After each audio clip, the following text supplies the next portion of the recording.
ዘፈንና ሰፈሩ ለደቀ መዝሙርነት መጎልበት በጎ አስተዋጽኦ ሳይሆን ይልቁን ልልነትን ለአደጋ ተጋላጭነትን ይጋብዛል።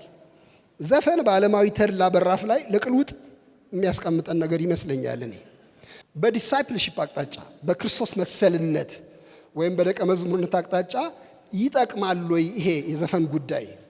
እንዝፈን ወይም ዘፈንን እናዳምጥ ወይም በዘፋኝነትን ሙያ አድርገን እንቀጥል የሚለው አስተሳሰብ እሱ ይጠቅማል ወይ ያንጻል ወይ ይደግፋል ወይ የሚለውን በአጭሩ ልመልከት። እኔ እንደዚህ ብዬ ነው የማስበው። ክርስትና ውስጥ በጣም ግልጽ የሆነ ነገር በዳግም ልደት አዲስ ማንነት የተጀመረ ሌላ ህይወት መሆኑ ነው። በክርስትና ውስጥ ነበርኩና ነኝ የሚል አስተሳሰብ አለ። ይሄ ከሌለ በእውነት ለመነጋገር አይመችም። እኛ አንድ የሆነ ነገር ነበርን፣ አሁን አንድ የሆነ ነገር ሆነናል። መስመር አለ፣ የተሻገርነው መስመር አለ። መጽሐፍ ቅዱስ በተለይ አዲስ ኪዳን በዚህ የተሞላ ነው። ኤፌሶን ምዕራፍ 2፣ ቲቶ ምዕራፍ 3 እንደምታውቁት ለምሳሌ የኛ የፈቃድ ምንጫችን ስጋችን ነበረ ይላል ኤፌሶን 2 ላይ። ለስጋ ፈቃድ የምንገብር ባሪያዎች ነበርን፣ እንደ ምኞታችን ነው የሚለው። እንደ ገዛ ምኞታችን ምንኖር ነበርን ነው የሚለው። የኛ የፈቃድ ምንጭ ዲያብሎሳዊ ነበረ፣ አሁን ለሚሰራው አለቃ ታዘን እንኖር ነበር ይላል። የኛ የስጋ ምንጭ ማነው? የፈቃድ ምንጭ የዓለሙ ኑሮ ነበረ፣ በዓለም ላይ እንዳለው እንደ ጀማው አስተሳሰብ ምንገዛ ነበር ነው የሚለው። አሁን እንደሱ አይደለንም ነው የሚለው። ስለዚህ እቺ ሽግግር ሆናለች። በቲቶ ላይ በጣም ግልጽ በሆነ ቋንቋ ነው የተጻፈው። ለልዩ ልዩ ተድላ እንደ ባሪያዎች የምንገዛ ነበርን ብሎ ነው የሚለው። ልዩ ልዩ ተድላ ምንድን ነው? ተድላ ማለት ፈንጠዝያ ማለት እኮ ነው፣ ሌላ ነገር አይምሰላችሁ። ተድላ ለልዩ ልዩ ስጋዊ ተድላ። እኔ ዘፈንን ይጨምራል ብዬ አስባለሁ። እዚያ ውስጥ ፍትወትንም ይጨምራል፣ ሌሎች ነገሮችም ይኖራሉ። ለልዩ ልዩ ተድላ እና ምኞት እንደ ባሪያዎች የምንገዛ ነበርን፣ አሁን ግን አይደለንም ነው። እንግዲያው አዲስ ኪዳናዊ የክርስቶስ መሰልነት ነገር የሚጀምረው ከዚህ ሽግግር ነው። ይሄን ሽግግር የሚያግዝ ነው ወይ የዘፈን ነገር ብዬ ለመጠየቅ እፈልጋለሁ። ዓለማዊነት የመጽሐፍ ቅዱስ ቋንቋ ነው። ዓለማዊ የሚባል አስተሳሰብ፣ መንፈሳዊ የሚባል አስተሳሰብ አለ መጽሐፍ ቅዱስ ውስጥ፣ ምንም ጥያቄ የለም።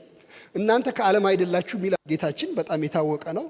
በአንደኛ ዮሐንስ ምዕራፍ 2 ላይ ደግሞ በዓለም ያሉት ይልና እንዲያውም ግልጥ አድርጎ አፍጥጦ የአይን አምሮት፣ የስጋ ምኞት፣ ስለ ገንዘብ የሆነ ትምክህት ነው፣ ሌላ ምን አለ በዓለም ላይ ብሎ ደግሞ ይናገራል። ያዕቆብ የዓለም ወዳጅ የሚሆን የእግዚአብሔር ጠላት እንደሚሆን አታውቁም ወይ? እግዚአብሔር ቀናተኛ አምላክ ነው፣ እናስቀናው ወይ ብሎ ይጠይቃል። ሁለተኛ ጢሞቴዎስ ምዕራፍ 4 ላይ ዴማስ የአሁኑን ዓለም ወዶ ትቶኛል ብሎ ይላል።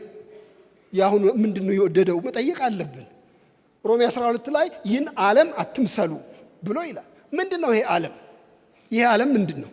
አፈር ጠጠሩ ዛፍና ድንጋዩ አይደለም። የአስተሳሰብ ዘይቤ ነው፣ የህይወት ዘይቤ ነው፣ የአኗኗር ስልት ነው።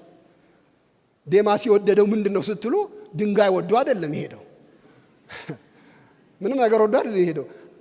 በዓለም ውስጥ ያለውን ተድላ ደስታ ፈልጎ ነው የሄደው። ይህን ዓለም ወዶ ትቶኛል ነው የሚለው ያለ። እንግዲህ ይሄ ዓለም ምንድነው ስንል እኔ በትንሽ ቃላት መግለጽ እፈልጋለሁ። አንደኛ የዓለም አስተሳሰብ ሰው ማዕከሉ ራስ ማዕከሉ የሆነበት ነው፣ ዋናው ሰው የሆነበት። ሁለተኛ የደስታው ምንጭ ደግሞ ስጋዊ ተድላ የሆነበት፣ ሚዛኑ ደግሞ የጀማው ሚዛን የሆነበት። አጠቃላይ ሰው ደስ የሚለው የሚስማማበት ነገር ምንድነው የሚለው አእምሮቱ የአይን ምኞቱ የስጋ ትምክህቱ የገንዘብ የሆነበት ማለት ነው። ይሄ አስተሳሰብ ነው ዓለማዊነት። ክርስቶስ መሰልነት ከነዚህ ማምለጥ፣ ለክርስቶስ መገዛት፣ በክርስቶስ መደሰት ነው። ዘፈንና ሰፈሩ ለደቀ መዝሙርነት መጎልበት በጎ አስተዋጽኦ ሳይሆን ይልቁን ልልነትን ለአደጋ ተጋላጭነትን ይጋብዛል። ዘፈን በዓለማዊ ተድላ በራፍ ላይ ለቅልውጥ የሚያስቀምጠን ነገር ይመስለኛል እኔ